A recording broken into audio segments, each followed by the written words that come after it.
నమస్కారం అండి. నేను doctor Ajay Kumar, paediatrician from Aadya children's hospital, Armoor.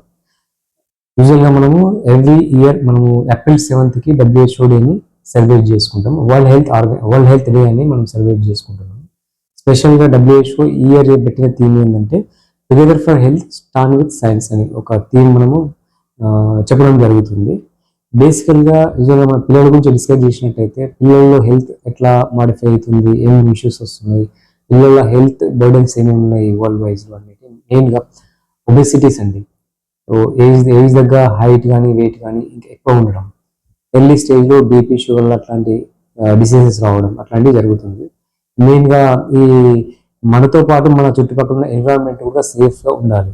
So మన చుట్టుపక్కల ఉన్న యానిమల్స్ కానివ్వండి, ఫుడ్, వాటర్, ఎయిర్ ఇవన్నీ కూడా సేఫ్ ఉంటేనే మనం బాగుంటాం. సో మన ఉండే ఫ్యూచర్ జనరేషన్ పిల్లలు కూడా బాగుంటారు. సో ఇవన్నీ మనము చూసుకోవాల్సిన అవసరం ఉంది. మన హెల్త్తో పాటు ఇవి బాగుంటే మన పిల్లలు కూడా ఫ్యూచర్ జనరేషన్ కూడా బాగుంటుంది. మెయిన్గా ఈ సమ్మర్లో ఏంటంటే ఫుడ్ అండ్ వాటర్ కంటామినేషన్ ఎక్కువ ఉంటుంది. ఈ సమ్మర్లో ఫుడ్ వాటర్ కంటామినేషన్ వల్ల బయట ఫుడ్ కానీ వాటర్ కానీ తీసుకోవడం వల్ల ఏంటంటే ఫుడ్ పాయిజన్ కేసెస్ అనేవి ఎక్కువ చూడడం జరుగుతుంది. మళ్ళీ ఈ సమ్మర్లో బయటకు వెళ్ళడం వల్ల డిహైడ్రేషన్ వల్ల ఏంటంటే పిల్లల్లో ఎక్కువ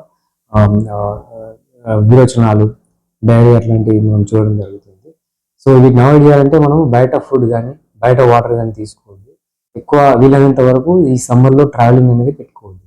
సో ట్రావెల్ చేయడం వల్ల డిహైడ్రేషన్ వల్ల ఎలక్ట్రోలైట్ ఇంబ్యాలెన్స్ వస్తుంది, మళ్ళీ బేబీ సిక్ అయితే ఉంటారు ఈ పిల్లలు. ఇంకోటి ఏంటంటే ఈ పిల్లల లైఫ్ స్టైల్ మోడిఫికేషన్స్, వాళ్ళకి ఏంటంటే సెండరీ లైఫ్కి అలవాటు పడుతున్నారు. ఈ సోషల్ మీడియా వల్ల ఎక్కువ మొబైల్స్ చూడడము, టీవీ చూడడము, ఈ కార్టూన్ మూవీస్ అట్లా చూడడం వల్ల ఏంటంటే వాళ్ళు ఒక ఫిజికల్ లైఫ్ స్టైల్ అనేది సెడెంటరీ లైఫ్ అవుతుంది. దానివల్ల ఎర్లీ స్టేజ్లో ఒబెసిటీస్ కానీ ఎర్లీ స్టేజ్లో మనకు బీపీ షుగర్ లాంటి డిసీజెస్ కానీ రావడం జరుగుతుంది. కొన్ని సైకలాజికల్ ప్రాబ్లమ్స్ ఒక ఫేస్ రావడం జరుగుతుంది. సో మనము ఈ పిల్లల్ని మనము ఎంత ప్రాపర్గా పెంచితే వాళ్ళ ఫ్యూచర్ జనరేషన్కి అంతే బాగుంటుంది. సో మనము కొన్ని విషయాల్లో అలర్ట్ అయ్యి సో మనం ఇవన్నీ ప్రికాషన్స్ తీసుకున్నట్టయితే పిల్లలు కూడా బాగుంటారు, మన ఫ్యూచర్ జనరేషన్ కూడా బాగుంటుంది. Thank you.